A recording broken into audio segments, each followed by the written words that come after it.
And this is Thomas Grant. We are sitting here, up here in Lakeview, with the former chief of the Lakeview Fire Department, Norm Springs. How you doing, Norm? I'm doing good, sir. I number one would like to say thank you for allowing me to sit down here and talk with you today. To begin with, how long did you work at the Lakeview Fire Department as a volunteer firefighter? I come on to the fire department in '77, late '77, and I've been servicing the community and the residents here ever since. Now, when did you become chief of the Lakeview Fire Department? I took over chief's position in 1989 when former chief had medical issues and stuff and a stroke and had to step down from the position.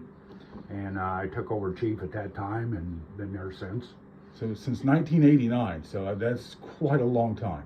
Yes. You've worked under, I'm sure, quite a few mayors since 1989. Many council people, at least 4 to 5 mayors. And prior to the most recent mayor, did you ever have any relationship issues with previous leadership of the city or the town or the village? No, I have not. My working relationship with the village council and the village itself, along with the townships, has been excellent. Never any complaints, any problems. We've advanced this department in so many ways over the years that I've dedicated and give my life to this community and that fire department. I've been there for 47 years, going on 48. Still feel I have a lot to give, but at this time, Things have changed, unfortunately. So when Mayor Elaine Moore came in, what was your first impression or first interaction with the current mayor? when Ryan, past mayor, resigned, Ryan and I had an excellent working relationship with council and the mayor both. We made a lot of accomplishments within the department and the community. Ryan was a super mayor to work under. Couldn't ask for a nicer guy to step aside and help you even in your personal life as well as in the political part of it, the administration. But I've never had any issues with any mayors until the new one had taken over. My first impression of her was she had no idea what she was doing. She was power hungry,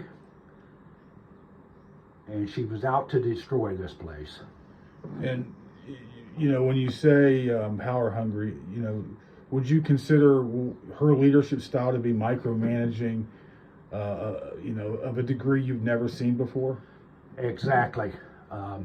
In my whole time, I at least had a guideline to stay in and a budget to, if I wanted to go buy a light bulb, I could do it without 3 signatures on a piece of paper saying I need this. She's taken away my powers to manage the place, to control the place, and to do any corrections in the place. So she pretty much stripped you of the powers and the ability you had to manage your fire department. Exactly.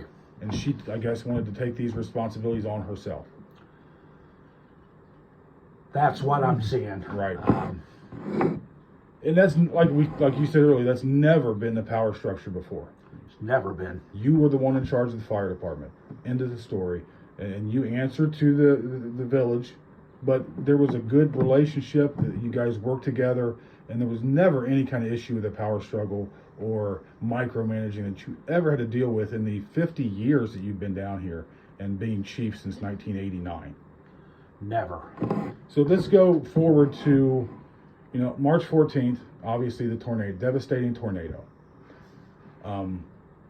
You know, obviously you and your department, you guys were working tons of hours, doing everything you had to do to help your residents. Everyone has talked about what happened just 2 days after the tornado on Saturday at your fire department with the mayor, Elaine Moore. Do you want to explain to the people what happened that Saturday with you and the mayor?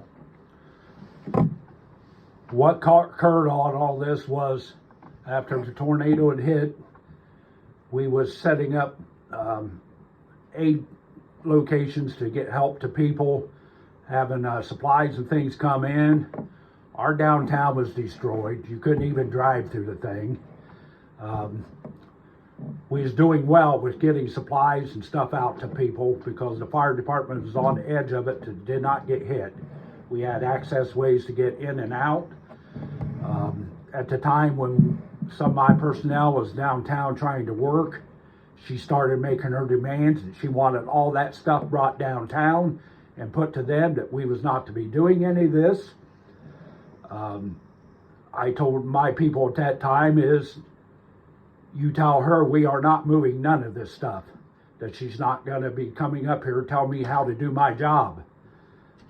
I know what my job is, and I cannot get these supplies and stuff to these people downtown without going through the chaos and the problems and causing more problems and chaos. At that time, she did not like my response. She had brought a lynch committee up to me. They cornered me in my office.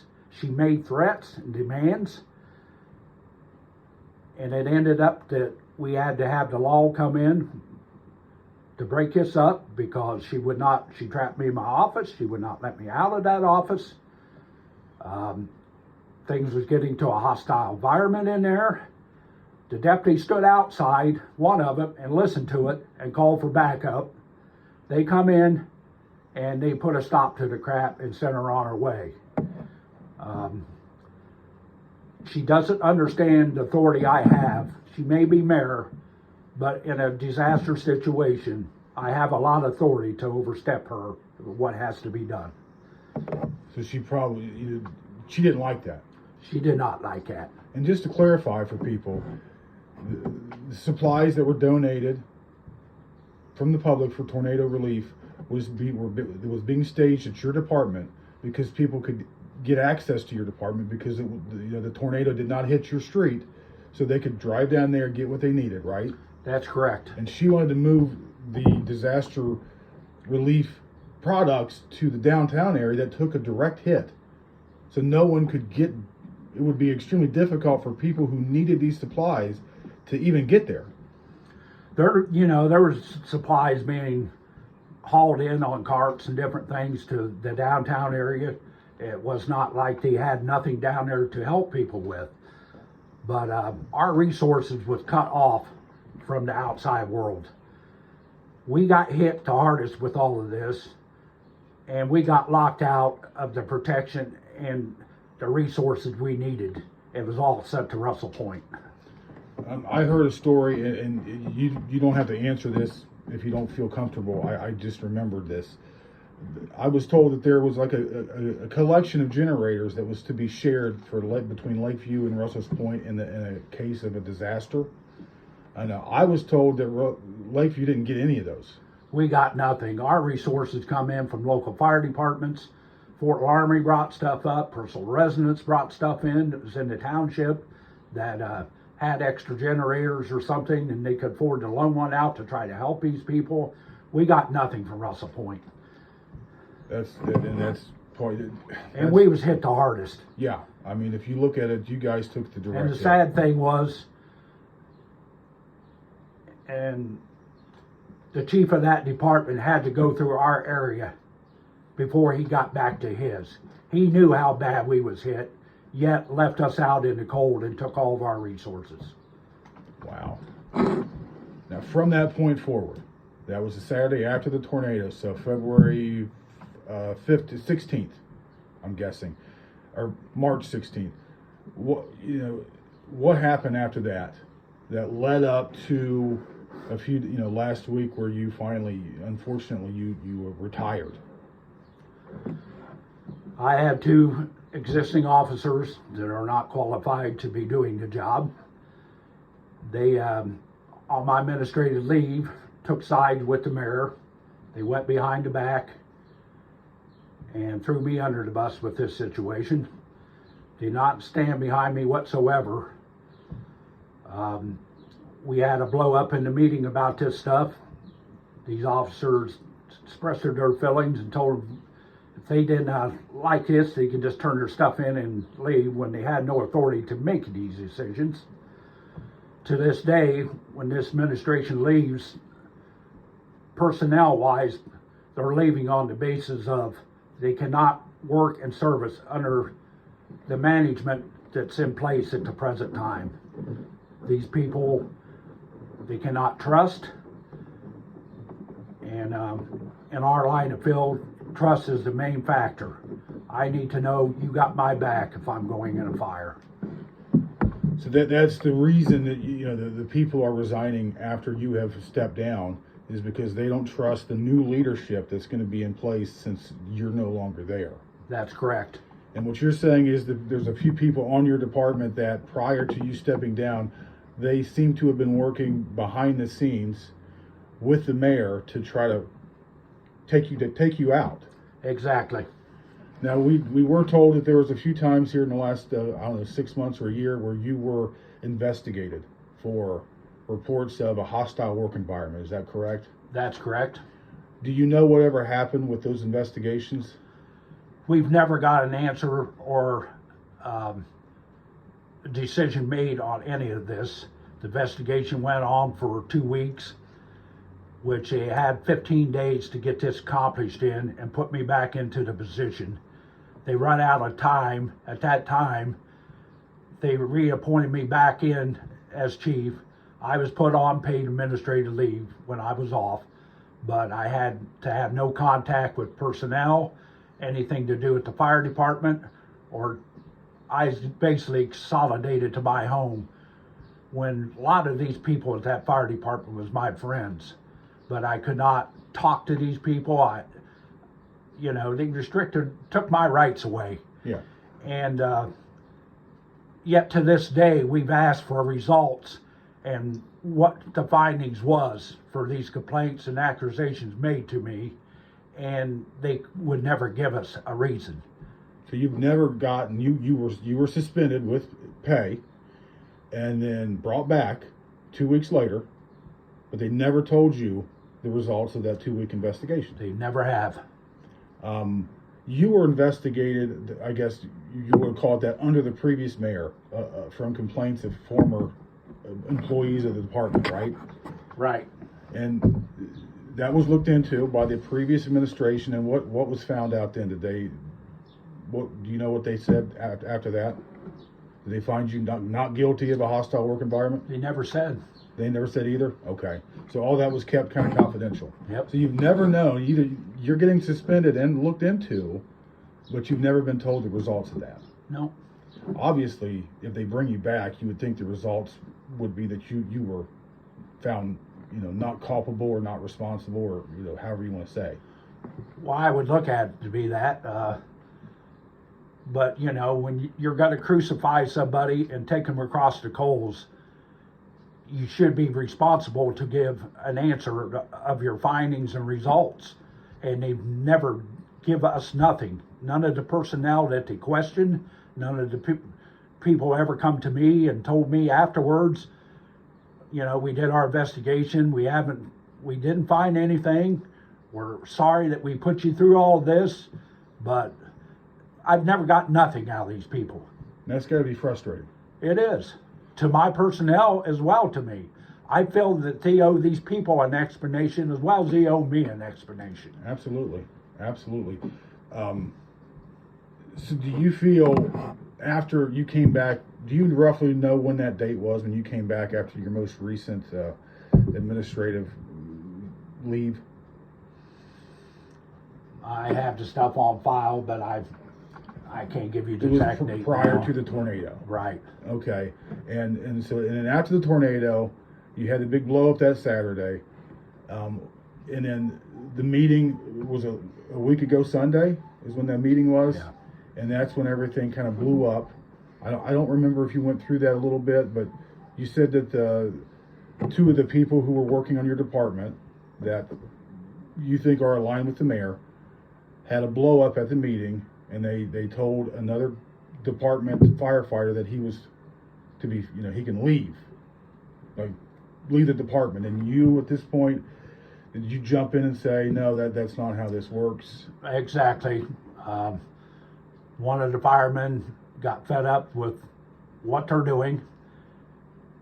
He expressed his feelings, told him that he's had enough of this, backstabbing people, and the assistant chief stood up. He cussed him out, told him to turn his stuff in. At that time, I'd sat back and I said, "You do not have that right. You're to shut your mouth. You have no right to be removing anybody in this place. You keep forgetting who the chief is here."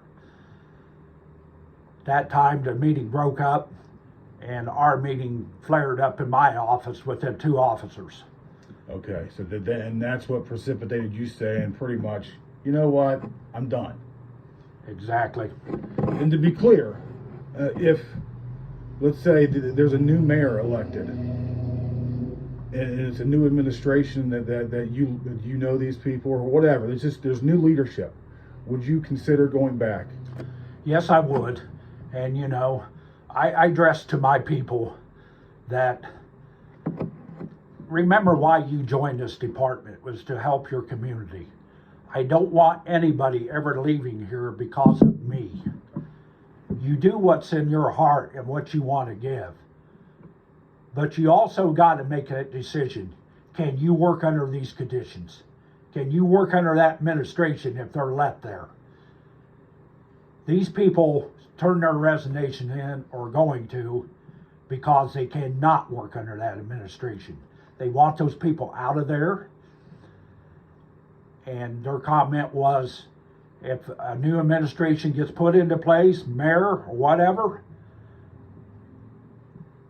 and they would like them to come back, they're more than willing to do that.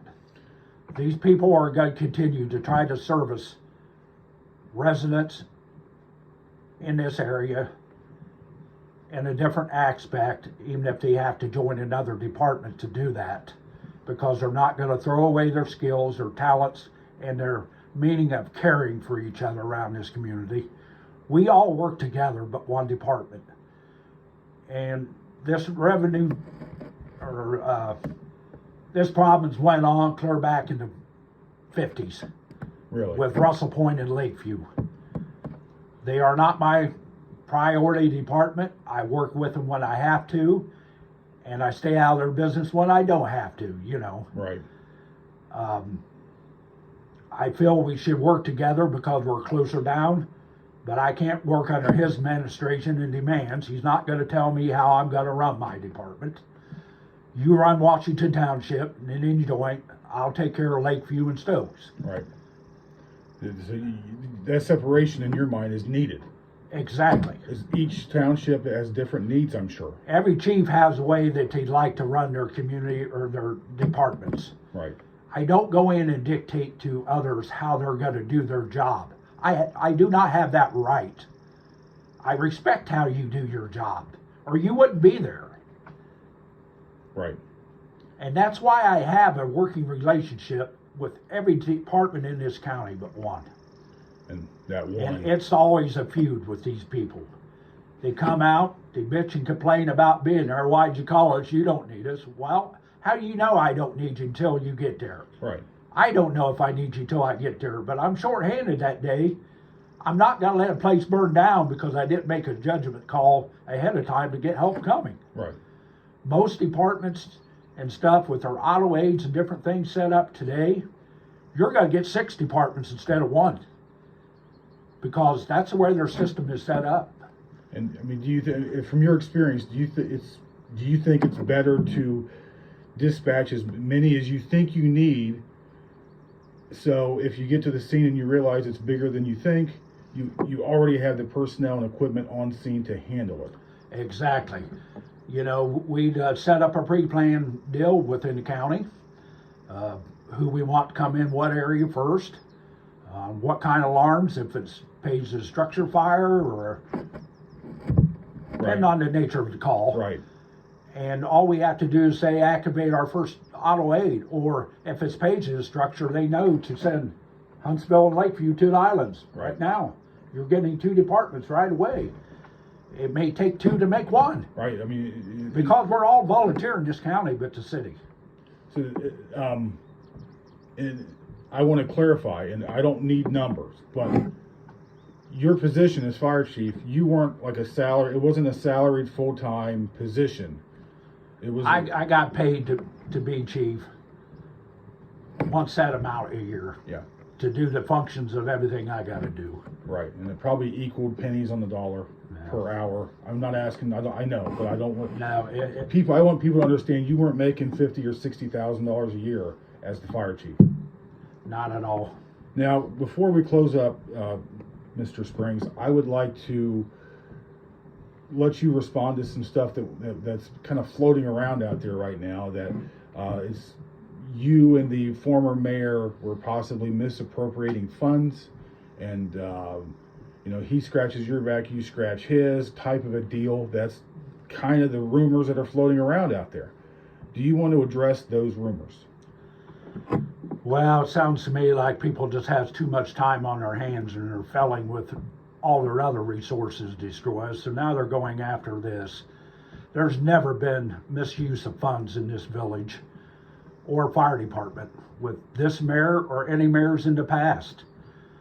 Our operation is, I never see a dime out of that financial situation of the village. We are contract controlled. The money goes to the village fiscal officers. I'm set a budget a year, what I have to work with. I have to get this approved through the fiscal officer and council to spend this money for these items.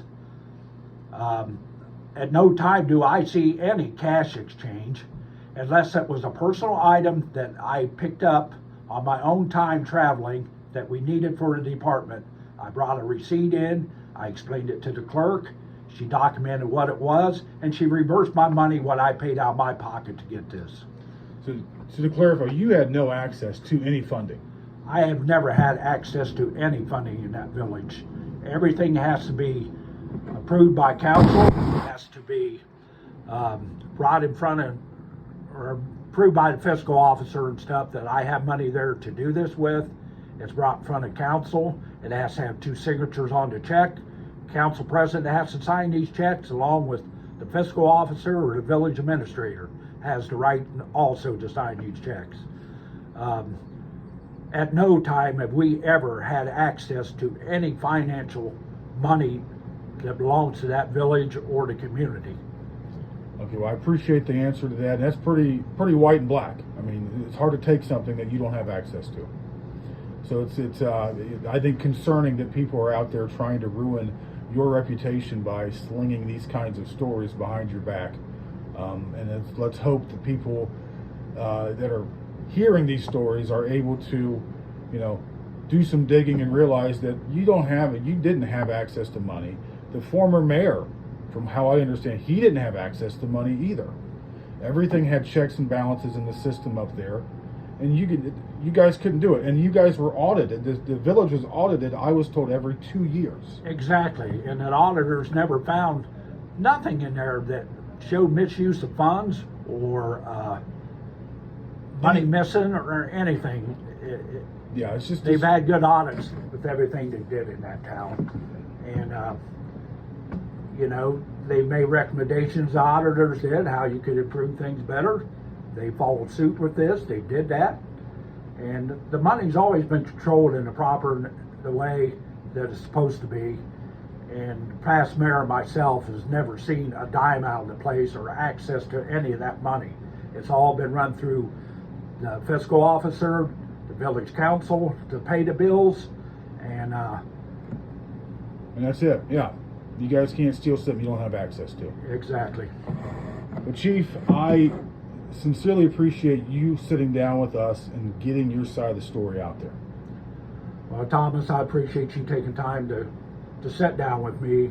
I want the people to understand what's going on and the problems, and know that you have a group of people out there. If you step up to bat here and get rid of this administration that's destroying your community and your village, you're going to move ahead, and these people will come back and they'll still be here to service you in the future.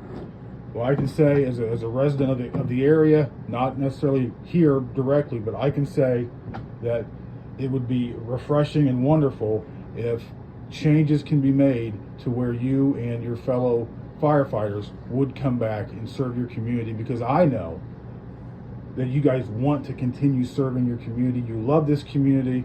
You have given 50 years to Lakeview, and everything you are going through now, I think, is an absolute travesty, and it's extremely disrespectful to a man who has dedicated so many years of his life to this community to help your fellow citizens, and to be treated this poorly by a mayor and a few of her henchmen, as they have been described, there's no words to describe it. It's a fucking joke, and they should be ashamed for how they've treated you and the people that worked at your fire department. I want you to understand that. Well, thank you. Thank you, and thanks again. We will be in touch. If you need anything in the future, I'm not just going to take off and leave you behind. I'm going to stay in touch with you, and we're going to hope to God we can make things better up here. Well, I hope to, when this gets out to the public, I hope that these people step up to bat and take control of your community. You are the people out there that have the power to put a stop to this. Yeah, you're right. The people have options, and they can do things. This mayor is not God. She can be taken down just as easily as she was elected. She only got it because nobody ran against her. Yeah, it's kind of hard to get beat when you don't have to run against anybody. But thanks again, Norm. I appreciate the time, and you have a wonderful day. Thank you.